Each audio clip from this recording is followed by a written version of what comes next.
Hello students, आज के इस वीडियो लेक्चर में हम प्रैक्टिकल प्रॉब्लम नंबर 7 सॉल्व करेंगे जो आपके टेक्स्ट बुक के पेज नंबर 342 पे दिया है। इसका एक्सप्लेनेशन स्टार्ट करने से पहले मैं आपसे रिक्वेस्ट करूंगी कि अगर अभी तक आपने मेरे चैनल को सब्सक्राइब नहीं किया तो प्लीज चैनल को सब्सक्राइब कीजिए एंड चैनल लिंक अपने फ्रेंड्स के साथ शेयर करना मत भूलिएगा। वीडियो को जरूर से लाइक कीजिएगा। माय डियर स्टूडेंट्स, ये थोड़ा सा हटकर सम है। यहाँ पर है ना मतलब यहाँ पर इस पर्टिकुलर सम में क्या होने वाला है कि एक पर्टिकुलर जो शेयर होल्डर है वो है ना पैसा है ना नहीं देगा, वो फाइनल कॉल का एंड फर्स्ट कॉल का पैसा पेमेंट नहीं करने वाला है। तो कंपनी उसके है ना शेयर्स को फोर्फिटेड कर देगी, मतलब उसकी मेंबरशिप वापस ले लेगी और उसके बाद में कंपनी है ना उन शेयर्स को री इश्यू भी करेगी मार्केट में। तो यहाँ पर उसी को लेकर थोड़ा सा नया ट्रांजेक्शन, नई एंट्री आप लोगों को सीखनी है। तो सबसे पहले यहाँ पर इसका एक्सप्लेनेशन स्टार्ट करने से पहले मैं आपसे रिक्वेस्ट करूंगी कि अगर अभी तक आपने मेरे चैनल को सब्सक्राइब नहीं किया तो चैनल को सब्सक्राइब कीजिए एंड चैनल लिंक अपने फ्रेंड्स के साथ शेयर करना मत भूलिएगा। वीडियो को जरूर से लाइक कीजिएगा। यहाँ पे दिया है कि Subhash company limited issues 2000 equity share, 2000 equity share issue करती है, 100 रुपये ईच पेबल, मतलब हर एक शेयर की वैल्यू होगी वो 100 रुपया होगी। एंड कैसे पेमेंट करने के लिए बोला है, मतलब जो मेंबर बनना चाहते हैं उनको क्या पेमेंट करने बोला है। तो एप्लीकेशन के साथ 30 रुपया मांगा है एंड 30 रुपया अलॉटमेंट के समय पर मांगा है। 40 रुपया है वो है ना कंपनी ने फर्स्ट एंड फाइनल कॉल का मांगा है, मतलब 50-50 हो गया। मतलब 20 रुपया फाइनल कॉल का हो गया, 20 रुपया है ना फर्स्ट कॉल का हो गया। तो यहाँ पे इसका मीनिंग हो जाता है कि भाई 50-50 कंपनी ने मांगा है, ठीक है। उसके बाद में यहाँ पर है ना हमें जो कहा है, यहाँ पे क्या कहा है कि भाई all the shares were subscribe, सारे के सारे शेयर्स है ना सब्सक्राइब हो गए। इसका मतलब अंडर सब्सक्रिप्शन और ओवर सब्सक्रिप्शन का केस नहीं है। कंपनी ने जितने इशू किए उतने सारे के सारे है ना सब्सक्राइब हो गए और कंपनी ने ड्यूली अलॉटेड, मतलब अलॉट भी कर दिए। Now company made all the calls, company ने सारे कॉल, कौन सा कॉल है, first call and second call, final call ही है यहाँ पे कॉल कंपनी ने रिमाइंडर दिया and all cash was duly receive, सारा का सारा कैश रिसीव हो गया एक्सेप्ट द, खाली है ना फर्स्ट एंड फाइनल कॉल का 100 इक्विटी शेयर्स का पैसा रिसीव नहीं हुआ। 100 इक्विटी शेयर्स का फर्स्ट एंड फाइनल कॉल का मतलब कंपनी को 40 रुपया रिसीव नहीं हुआ। 100 के पीछे अभी 100 के हिसाब से अगर 100 शेयर मल्टीप्लाई बाय 40 करते हो तो मतलब 4000 कंपनी को रिसीव नहीं हुआ। फर्स्ट एंड फाइनल कॉल का टुगेदर कंपनी को रिसीव नहीं हुआ। तो हम यहाँ पे वैसे भी एंट्री दिखाएंगे तो उसको कंबाइन एंट्री दिखाने वाले फर्स्ट एंड फाइनल कॉल की, इसको 50-50 भी नहीं दिखाएंगे। कंपनी ने 40 rupees on first and final call मांगा है करके हमको एंट्री दिखानी है। तो सबसे पहले जो है ना एप्लीकेशन की 2 एंट्री आ जाएगी, फिर अलॉटमेंट की 2 एंट्री दिखा देनी है। उसके बाद में है ना 2 एंट्री है ना हमको फर्स्ट एंड फाइनल कॉल की एंट्री दिखानी है कि भाई कंपनी ने मांगा 40 रुपीज मांगा, 2000 शेयर पे मांगा, तो 40 मल्टीप्लाई बाय 2 करेंगे तो 80,000 कंपनी ने जब डिमांड की तो कंपनी को एक्चुअल में खाली रिसीव कितना हुआ 76,000, क्योंकि ये जो 4,000 है 100 इक्विटी शेयर्स पे 100 मल्टीप्लाई बाय 40 करेंगे तो 4,000 ये रिसीव नहीं हुआ। तो इसको कंपनी है ना इक्विटी शेयर फॉरफीचर ये जो है ना ये रिसीव नहीं हुआ है। तो इसका हम लोग है ना यहाँ पे है ना कॉल इन एरियर्स करके नहीं दिखाने वाले, क्योंकि कंपनी फॉरफिट कर रही है शेयर्स को। उसके बाद में ना मतलब फर्स्ट एंड फाइनल कॉल का जो पैसा रिसीव होगा वो bank account debit to equity share first and final call का 76,000 रिकॉर्ड करना है। उसके बाद में कंपनी क्या कर रही है, इसकी है ना फोरफिट कर रही है। दी shares were forfeited by company, company ने फोरफिट किया तो फोरफिट की एंट्री दिखानी पड़ेगी। उसमें हम इक्विटी शेयर कैपिटल दिखाएंगे 100 मल्टीप्लाई बाय, हमको पूरा 100 रुपीज करना है तो 10,000 का इक्विटी शेयर कैपिटल को डेबिट करना होगा क्योंकि हम मेंबरशिप कैंसिल कर रहे हैं तो कैपिटल में से रिमूव करना होगा 10,000।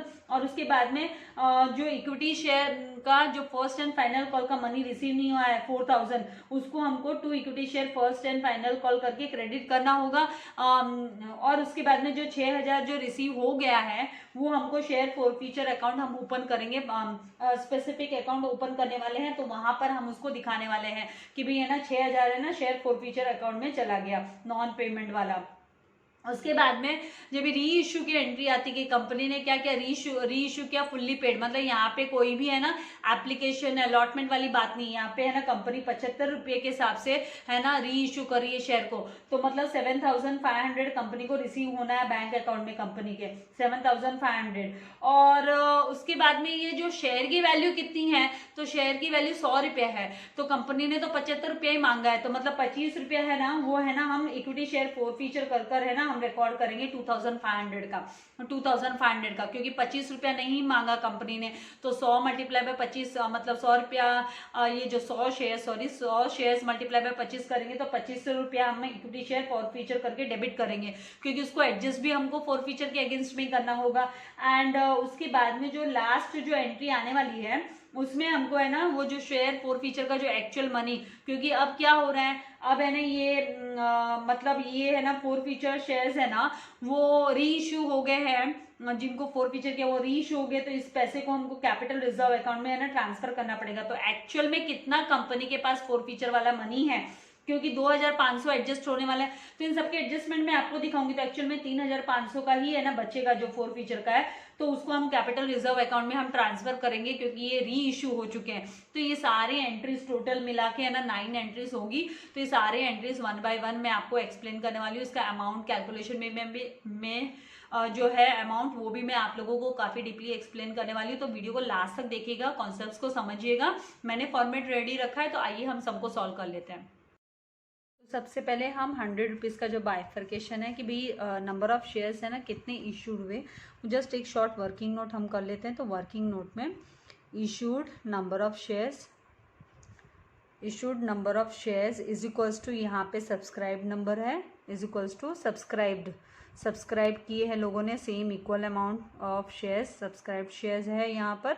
तो कोई ओवर सब्सक्रिप्शन या अंडर सब्सक्रिप्शन का केस तो है नहीं। तो कितने इशूड किए, तो 2000 है ना equity shares, 2000 equity shares issue हुए। अब इसका बाइफर्केशन है कि ये है ना eight the rate of ₹100 each है, 100 ईच, हर एक शेयर की जो वैल्यू है वो 100 रुपया है।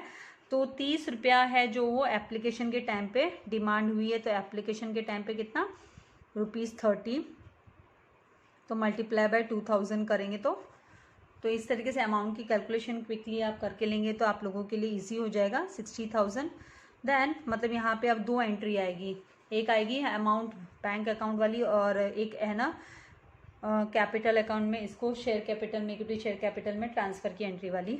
तो 2 एंट्री यहाँ से बनेगी हमारी।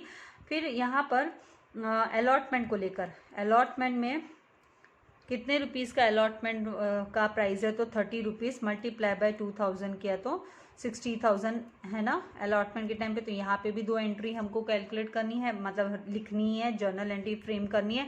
And first and final call का कंबाइनली दिया है, तो हम भी इसकी combine entry he first and final call करके हम दिखाएंगे फाइनल कॉल का। तो यहाँ पर है ना ₹40 का final call, first and final call, कोई प्रीमियम वगैरह की बात है नहीं। तो मल्टीप्लाई बाय 2000 करेंगे तो ड्यू की जो एंट्री आएगी यहाँ पर वो 80,000 वाली एंट्री आएगी। अब यहाँ पर है ना, यहाँ पर अभी इन सब की हम दो एंट्री हम तैयार कर लेते हैं। इसमें सेकेंड एंट्री में है ना अमाउंट कम रिसीव होने वाला है, क्योंकि 100 इक्विटी शेयर्स वाला क्या हुआ है, वो देने के लिए राजी नहीं हुआ, उसने नहीं दिया है। तो उसकी एंट्री हम दिखाऊंगी मैं आपको कैसे करना है। तो सबसे पहले हम यहाँ पर लिख लेंगे जो फर्स्ट जर्नल एंट्री लिखेंगे। एप्लीकेशन के टाइम पे पहली जो जर्नल एंट्री होती है, जर्नल एंट्री, उसमें है ना पैसा पहले आ जाता है बैंक में एप्लीकेशन के साथ में, इसीलिए एंट्री पहले लिखी जाती है कि भाई बैंक अकाउंट डेबिट, क्योंकि तब तक पता नहीं रहता ना, कंफर्म नहीं रहता भाई कितने शेयर होल्डर्स होंगे, बनेंगे, कंपनी में इंटरेस्टेड है। तो यहाँ पे एप्लीकेशन के साथ जो पैसा आएगा वो पहले हमको bank account debit to equity share application account लिखेंगे हम। 60,000 हमने कैलकुलेट किया था। नरेशन में लिखेंगे being application money received,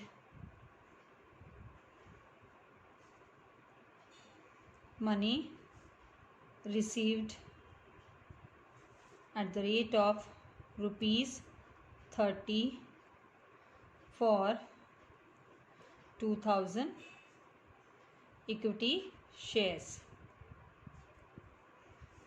per share at the rate of ₹30 per share, इस तरीके से। देन सेकेंड जो एंट्री है वो यहाँ पे ट्रांसफ़र करेंगे कैपिटल अकाउंट में। तो हमको ट्रांसफ़र की एंट्री के लिए हम इक्विटी शेयर एप्लीकेशन को डेबिट में कर देंगे। तो इक्विटी शेयर एप्लीकेशन, ये इससे है ना अकाउंट क्लोज हो जाएगा, एप्लीकेशन का अकाउंट। Application account debit 60,000 to equity share capital account. Capital account में क्रेडिट कर देना है हमको। ऑलवेज कैपिटल अकाउंट है ना, क्रेडिट बैलेंस होता है। कैपिटल में ऑलवेज है ना क्रेडिट होता है। तो ये कैपिटल अकाउंट 60,000 कर दिया। अभी नरेशन में लिखेंगे being application money transfer to capital account, share capital account. Being application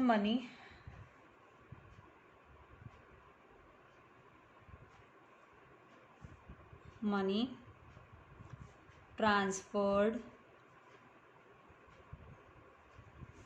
to equity share capital account।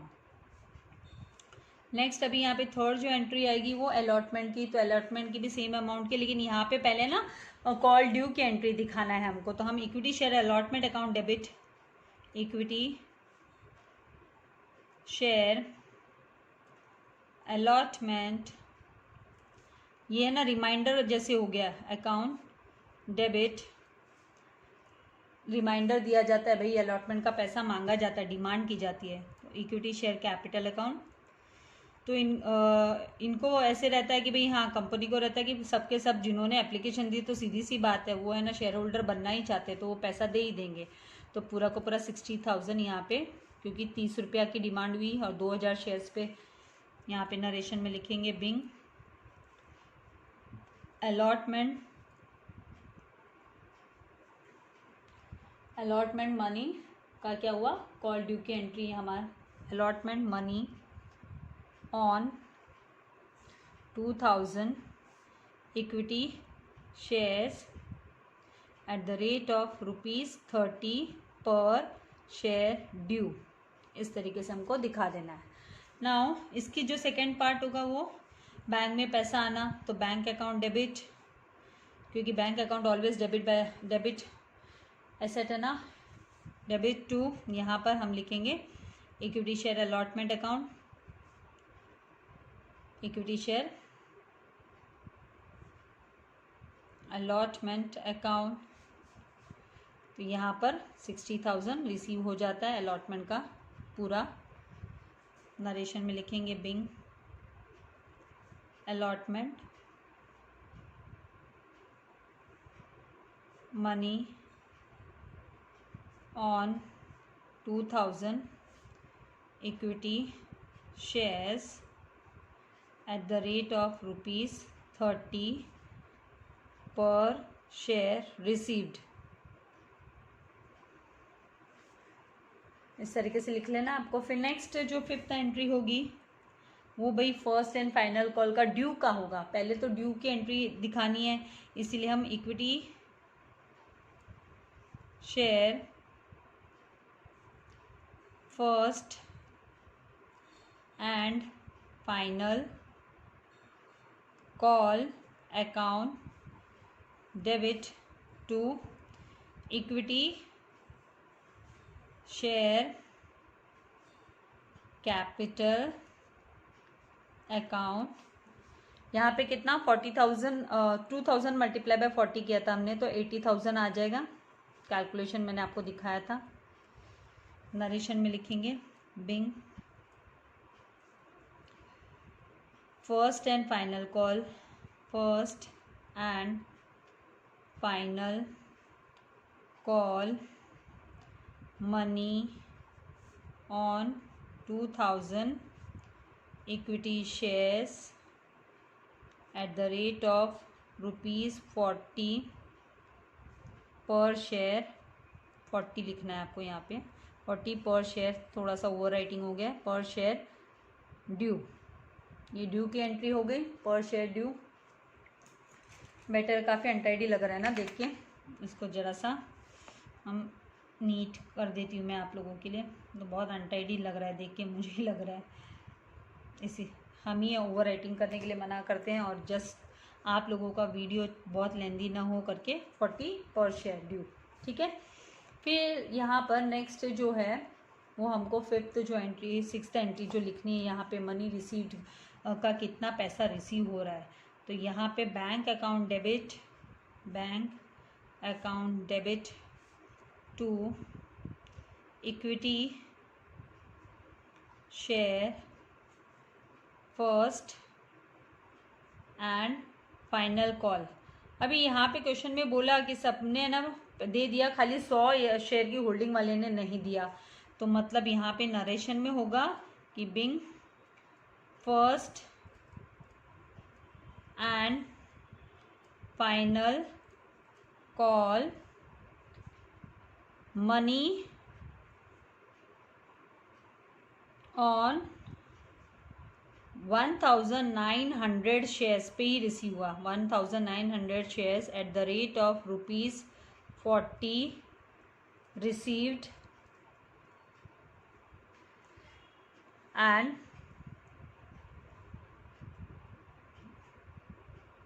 received and 100 equity shares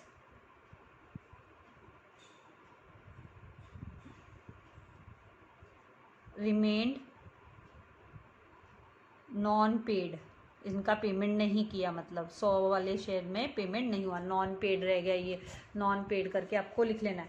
तो अभी आप देखिए 80,000 में से अगर आप 80,000 में से नॉन पेमेंट कितने का है, नॉन पेमेंट है 100 मल्टीप्लाई बाय 40 करेंगे आप, तो कितना आता है 4,000। तो यहाँ पर जो आएगा वो आएगा 76,000 ही खाली है ना रुपीज़ रिसीव होगा, तो 76,000 रिसीव्ड हो गया, ये रिसीव्ड हो गया। ठीक है, तो यहाँ पर अब हम अमाउंट लिख लेंगे कि 76,000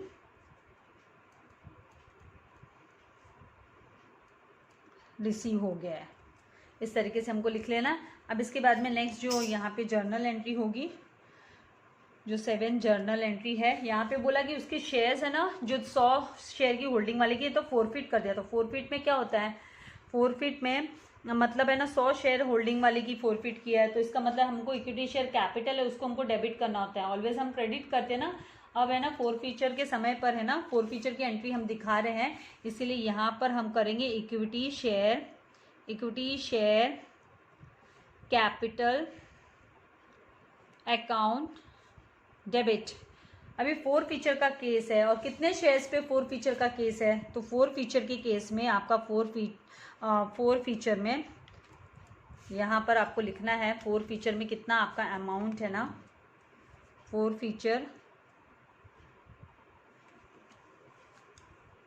केस होता है तो जो share capital equity share capital का जो अमाउंट है, शेयर कैपिटल आपको डेबिट करना है, वो डेबिट करना है। तो कितने शेयर्स पे, तो 100 शेयर्स, ₹100 वाला मल्टीप्लाई बाय 100 शेयर्स है, 100 शेयर्स, तो टोटल जो अमाउंट होगा इक्विटी शेयर कैपिटल का वो 10,000 का होगा, 10,000 का होगा। अब उसमें से जो रिसीव्ड है वो कितना है, तो रिसीव्ड मनी कितना है, टोटल है ना 10,000 पाना था, तो उसमें से कितना टोटल रिसीव्ड हुआ है, तो रिसीव्ड ऑब्वियसली नॉन पेड है वो कितना है, यहाँ पे 4,000 नॉन पेमेंट वाला अमाउंट है, वो 4,000 वाला नॉन पेमेंट वाला है। ये जो 4,000 है ये नॉन पेमेंट है, तो पेड मतलब 6,000 है। 6,000 तो ऑलरेडी आ गया था इस बंदे से जो 100 शेयर की होल्डिंग वाला है। सिंपल शब्दों में समझोगे तो 100 शेयर की होल्डिंग वाला जो बंदा है, 100 शेयर्स की होल्डिंग वाले बंदे का 6,000 रुपये ऑलरेडी आ गया था, रिसीव हो गया था, 4,000 नहीं रिसीव हुआ। तो जो रिसीव हो गया, जो पैसा यहाँ पर जो पैसा रिसीव हो जाता है, ठीक है, तो जो पैसा रिसीव हो जाता है उसको फोरफीचर में डाल दिया जाता है। उसको फोरफीचर जो रिसीव्ड हो गया ये फोरफीचर अकाउंट में चला जाता है, ये फोरफीचर अकाउंट में चला जाएगा, क्योंकि इसकी मेंबरशिप कैंसिल हो रही है। तो ये है ना फोरफीचर में के अगेंस्ट में हम इसको दिखाने वाले भी, ये फोरफीचर का अमाउंट है, तो इसको हम है ना फोरफीचर अकाउंट स्पेशली हम है ना बनाते हैं, सेपरेट अकाउंट बनाते हैं, तो उसमें 6,000 दिखा देंगे। एंड ये जो 4,000 है वो किस चीज़ का नहीं मिला है, तो वो फर्स्ट एंड फाइनल कॉल का रिसीव नहीं है, तो इसको हमको है ना फर्स्ट एंड फाइनल कॉल को हमको क्रेडिट में लिखना होगा, फर्स्ट एंड फाइनल कॉल को एडजस्ट करते हुए हमको क्रेडिट में लिखना होगा। तो इसी के बेस पे हम एंट्री बनाएंगे कि equity share capital account debit to share forfeiture account, equity share forfeiture account, और to first and final call का अकाउंट करके 4,000 दिखाना है। तो यहाँ पे इक्विटी शेयर कैपिटल कितने का, इक्विटी शेयर कैपिटल तो भाई 10,000 का, 10,000 वाला to first and final call का जो रिसीव नहीं हुआ, first and final call account 4000, उसको हमको क्रेडिट में लिख देना है, क्योंकि जब हमें ना इसको रिसीव यहाँ पे to first and final call account करके हमको लिख देना है, क्योंकि जब हमें ना कॉल ड्यू की एंट्री देते हैं तो हम डेबिट में लिखते हैं। Equity share first and final call हमने डेबिट में किया था, अब हम इसको क्रेडिट में करके एडजस्ट कर रहे हैं, तो फर्स्ट एंड फाइनल कॉल का हम 4000 यहाँ पे रिकॉर्ड कर लेंगे। यहाँ पे इक्विटी शेयर लिख लेना आप लोग, equity share first and final call, and to equity share forfeiture account, equity share forfeiture account, ये सेपरेट अकाउंट बनाना होता है। अब इसको कैपिटल में थोड़ी ना रखेंगे, 6000 अब कैपिटल में नहीं रहेगा, ये 6000 रुपया अब कैपिटल में नहीं रहेगा, क्योंकि अब ये बंदे की होल्डिंग तो छीन ली है, तो वो हम कैपिटल में नहीं दिखाएंगे, उसको सेपरेट अकाउंट ओपन किया जाएगा, equity share forfeiture account, और इसमें 6000 को हमें दिखाना है। अब इसके बाद में क्या बोला है कि ये जो शेयर फॉर फ्यूचर वाला है ना, ये शेयर्स है ना जो फॉरफिट हो गए शेयर, 100 शेयर है ना, वो री इशू कर दिए, कंपनी ने क्या कर दिया, री इशू कर दिया। तो री इशू के केस में जो एंट्री आएगी, यहाँ पे पहले नरेशन लिख लेते हैं हम, बिंग फॉर फ्यूचर ऑफ 100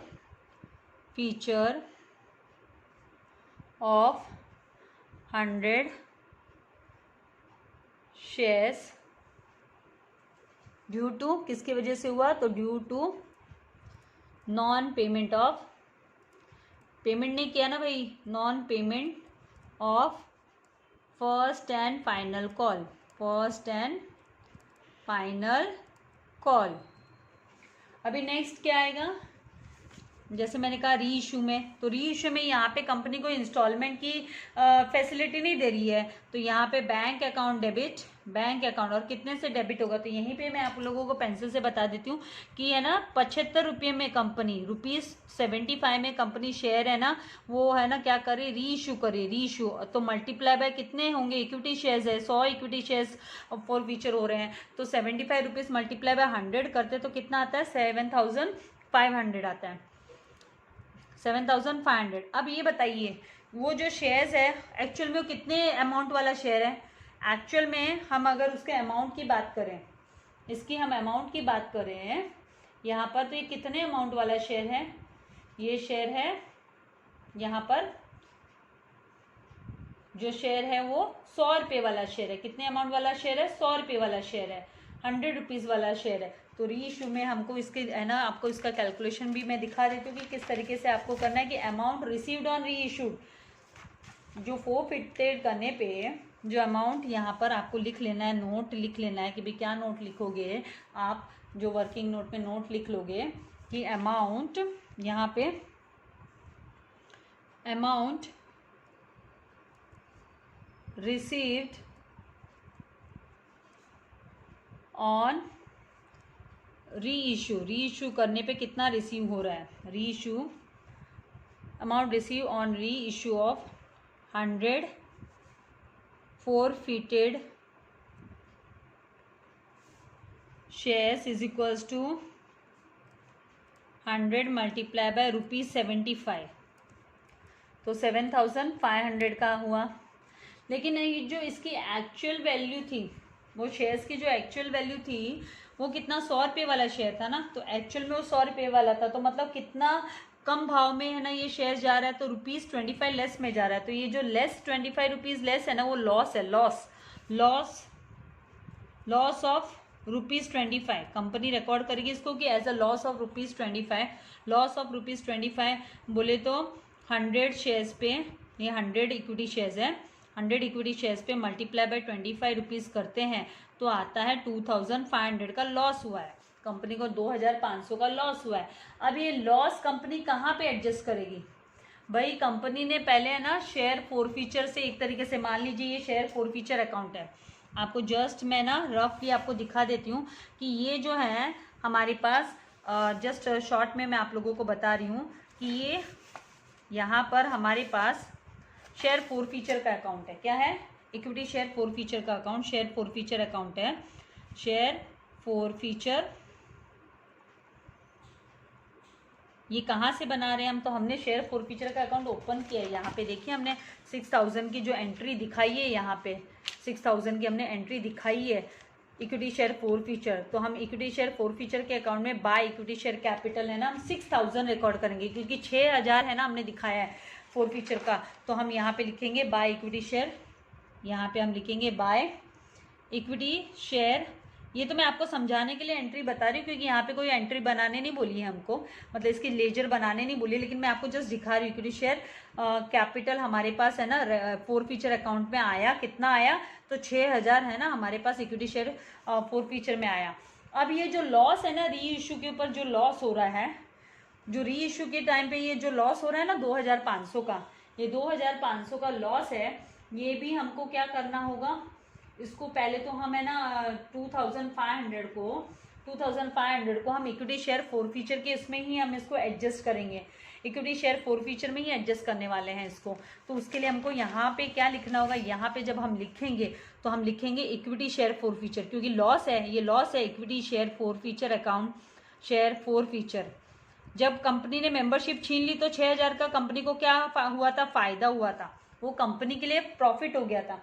यहाँ पे आपको चाहिए, आप यहाँ पे ऐसे लिख सकते हो कि ये जो है ये आपके लिए प्रॉफिट हुआ, ठीक है। और अब यहाँ पे जब कंपनी ने री इशू किया तो ये आपके लिए लॉस हो गया, क्योंकि यहाँ पे 2500 कम मिल रहे हैं कंपनी को।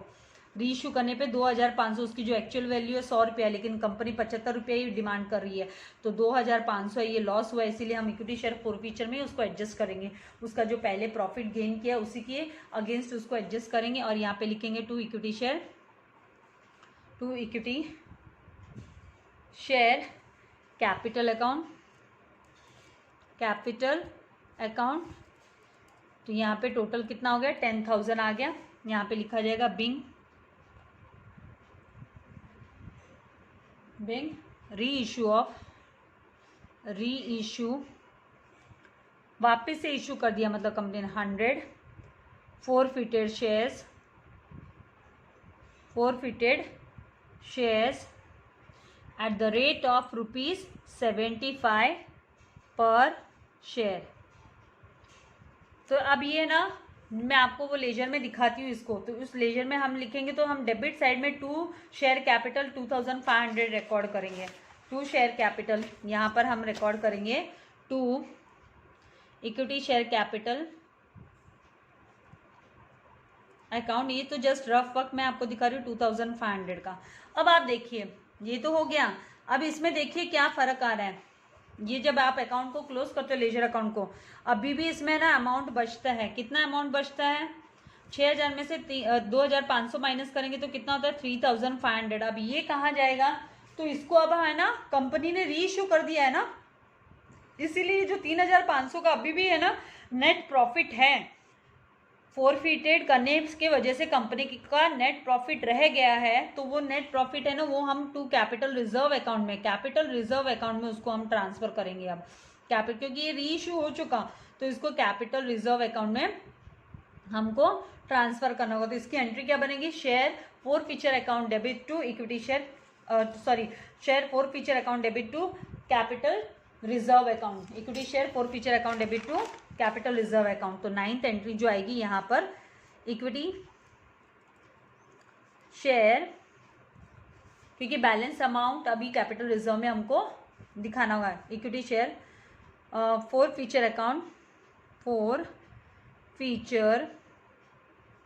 अकाउंट डेबिट टू, यहाँ पर कैपिटल रिजर्व में क्रेडिट करना है, कैपिटल रिजर्व अकाउंट यहाँ पर हम अमाउंट लिखेंगे 3500 का। ये मैं डायरेक्ट भी पता कर सकती थी भाई, यहाँ पे 6000 क्रेडिट में, यहाँ पे 2500 अभी भी बचा हुआ बैलेंस है, लेकिन आपको लेजर में दिखाई कि कैसे आपको करना है लेजर अकाउंट में। एंड यहाँ पे हमको लिखना है बिंग बैलेंस, हम वही शॉर्ट में इसका नरेशन हम दे रहे हैं, ब्रीफ में शॉर्ट में इसको, कि being balance of share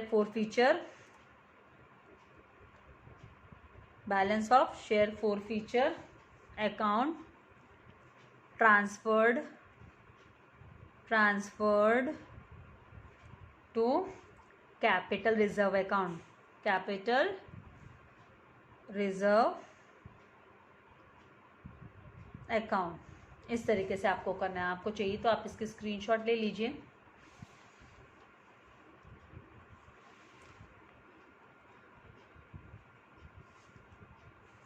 and यहाँ पे वर्किंग नोट की चाहिए तो वर्किंग नोट की भी आप ले सकते हैं।